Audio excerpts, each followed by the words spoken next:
Assalamualaikum warahmatullahi wabarakatuh. Berjumpa dengan saya Rizky dengan acara ala kadarnya. Oke teman-teman, saya mau menceritakan tentang stop up warna coklat ini ya. Ini biasanya kalau stop up warna coklat ini biasanya digunakan untuk melamar kerja ya. Melamar kerja. Jadi kadang juga berfungsi untuk ya dokumentasi juga bisa. Tapi kadang disesuaikan untuk melamar kerja. Saya akan membukanya ya. Jadi di sini untuk melamar kerja.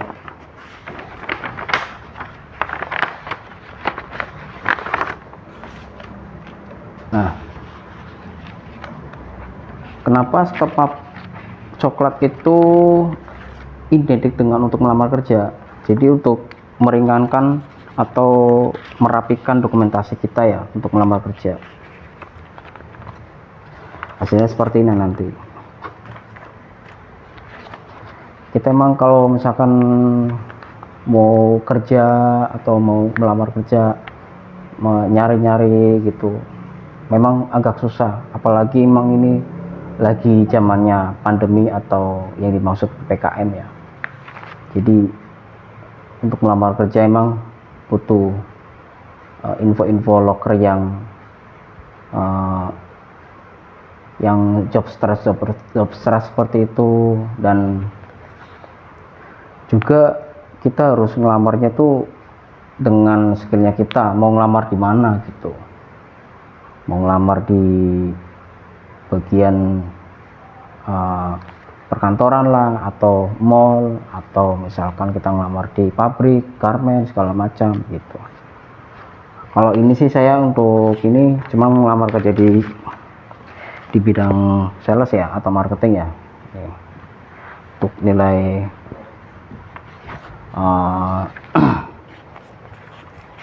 apa namanya ya, ini untuk persyaratannya sih sebenarnya sih nggak terlalu ribet sih.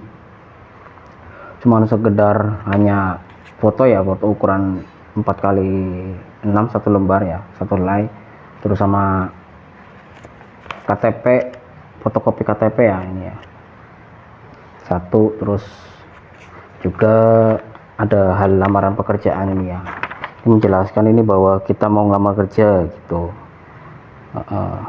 Ada alamat, ada nama, ada nomor HP juga, terus di sini ada persyaratannya juga ditulis. Di bawahnya nanti tanda tangan seperti itu. Terus yang ini untuk daftar riwayat hidup. Jadi ini daftar riwayat hidup ini untuk menjelaskan bahwa kita tuh sudah kerja di mana, atau misalkan kita pernah sekolah di mana gitu. Jadi di sini nanti kita dibuatkan materi-materinya, atau misalkan dari keterangan nama, pendidikan, sama pengalaman kerja seperti itu, nanti di bawah tanda tangan. Yang ini yang buat SKCK ya. SKCK itu berarti surat keterangan catatan kepolisian. Jadi ini juga sih penting nih buat ngelamar kerja. Jadi misalkan kita mau keluar kota atau ke luar negeri juga harus kita bawa ini seperti ini ya, SKCK fotokopi ya. Jadi di sini juga nanti ada keterangan apa ya namanya ya, misalkan kita mau keluar kota, jadi di sini ada keterangan bahwa kita mau ngelamar kerja di kota juga bisa gitu. Terus kalau yang ini dari Tepnaker, ini kartu kuning. Ini kartu kuning juga, ini buat kita tahu misalkan kita kerja di mana, jadi dari pihak Tepnaker tahu gitu. Sebenarnya sih untuk Tepnaker kartu kuning ini laporannya 3 bulan sekali biasanya gitu. Terus kalau yang ini ijazah ya, fotokopi ijazah. Jadi di sini ada keterangan nama sama lulusan dari mana gitu. Jadi di belakang juga ada skrip nilai. Ya kemungkinan sih kalau ngelamar kerja itu sih kita ditanya-tanya, misalkan kita mau interview, kita ditanya pengalaman kerja di mana, terus alamatnya di mana gitu, statusnya sudah punya istri apa masih single gitu kan. Kadang kan kalau misalkan kita ditanya seperti itu dari pihak, misalkan dari pihak yang bersangkutan gitu kan, ditanya juga kadang kita agak-agak nervous kalau yang untuk pertama gitu. Soalnya kalau yang buat pertama melamar kerja, kadang kita nggak tahu kita mau ngapain gitu. Soalnya kadang kita belum punya pengalaman seperti itu. Pada intinya sih kita kalau ngelamar kerja ya cari-cari di internet segala macam gitu kan. Cari-cari loker yang di, biasanya kadang teman juga kadang sering share di Facebook atau di Instagram atau Twitter atau misalkan WhatsApp seperti itu. Jadi kita juga butuh info-info yang valid seperti itu untuk mencari lowongan kerja gitu. Nggak gampang kita nyari pekerjaan. Kalau misalkan emang kita sudah bekerja, kita ditekunin, kita harus benar-benar mencari keuntungan dalam perusahaan, seperti istilahnya mencari keuntungan itu saling menguntungkan. Perusahaan juga menguntungkan kita juga diuntungkan sama perusahaan seperti itu. Kalau misalkan emang pekerjaannya susah, ya minta bantuan sama teman atau sama kerabat atau sama atasan kita gitu, tanya jawab seperti itu. Jadi nggak inilah, jangan terburu-buru langsung kita ambil tindakan. Misalkan kita nggak sesuai atau nggak betah gitu, kita harus resign. Enggak, jangan gitu. Kita harus benar-benar mempelajari dulu individu dulu, dari karyawan perusahaan itu, teman-temannya kita gitu. Kalau misalkan itu udah diterima, kalau yang belum diterima ya kemungkinan kita harus cari lagi gitu. Kalau kita nyarinya selalu ada info. Misalkan kita ngelamar kerja di A, dan disitu membutuhkan waitress atau membutuhkan bartender gitu, apa misalkan membutuhkan office boy, kita juga jangan terlalu memikirkan itu pekerjaan yang hina apa segala macam gitu. Yang penting kita bekerja nyari uang gitu kan, nyari pengalaman. Kalau kita misalkan emang pengen nyari pengalaman, silahkan gitu. Jadi jangan malulah kalau pekerjaan misalkan kita jadi office boy, apa misalkan kita jadi cleaning, ya semacam cleaning service, atau misalkan kita jadi sales, apa misalkan kita jadi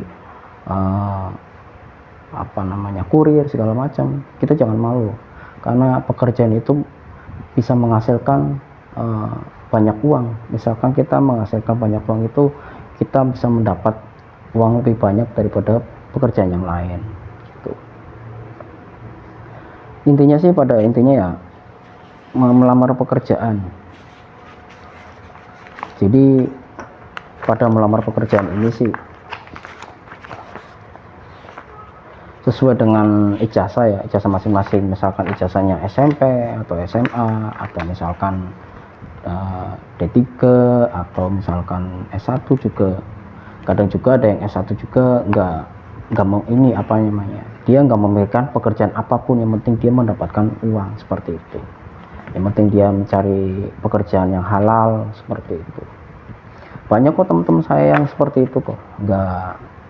Misalkan dia nggak memandang pekerjaan harus sesuai dengan ijazah gitu, enggak. Pekerjaan memang harus istilahnya kita hobi, kita senang, kita nyaman, insya Allah ya kita mendapatkan teman-teman yang baik gitu. Jadi pemikiran kita harus benar-benar jangan perkecil lah. Kalau misalkan kita punya ijazah D3, wah pekerjaannya jadi office boy, apa di bawah office boy, apa misalkan kayak kurir gitu segala macam, kita jangan pesimis gitu. Kita harus benar-benar optimis, insya Allah bisa gitu. Jadi emang intinya sih ya, kertas ini sih memang berfungsi untuk melamar pekerjaan ya. Sebenarnya untuk buat melamar pekerjaan atau dokumen ya, bisa jadi buat dokumen. Memang sih ini butuh, kalau misalkan kita, menurut saya kertas-kertas seperti ini ya, kalau misalkan kita mau ngelamar kerja butuh biaya sih. Misalkan kita mau ke tadi ke SK, bikin SKCK ya, membuat SKCK itu kadang kita minta surat pengantar ya, minta surat pengantar dari RT sama RW nanti ke kelurahan atau kecamatan gitu. Jadi situ butuh biaya yang lumayan lah istilahnya, enggak sepele itu bagi yang pemula gitu kan. Kadang juga kan itu kan memang susah nyari pekerjaan misalkan tanpa uang, memang harus ada uang ya untuk biaya administrasi seperti ini, pembuatan fotokopi kayak gini gitu kan. Jadi itu juga ini juga harus beli ini kan. Ini kalau misalkan di fotokopi ini harganya kan lumayan, misalkan 1000 apa 1500 seperti itu. Jadi melamar pekerjaan itu harus butuh biaya, enggak kita harus misalkan kita nyari aja gitu kan, enggak, itu harus benar-benar punya biaya gitu ya. Terima kasih sih kalau misalkan memang dari pihak teman-teman atau misalkan yang sudah menonton yang punya pekerjaan, jangan dihilangkan untuk sementara, jaga baik pekerjaan Anda gitu. Sekarang kan memang lagi susah untuk mencari pekerjaan, melamar pekerjaan itu susah. Yang belum bekerja semangat, jangan putus asa, harus punya bersemangat lah, intinya lah bersemangat membara. Oke. Untuk kali ini sekian saja ya. Wassalamualaikum warahmatullahi wabarakatuh.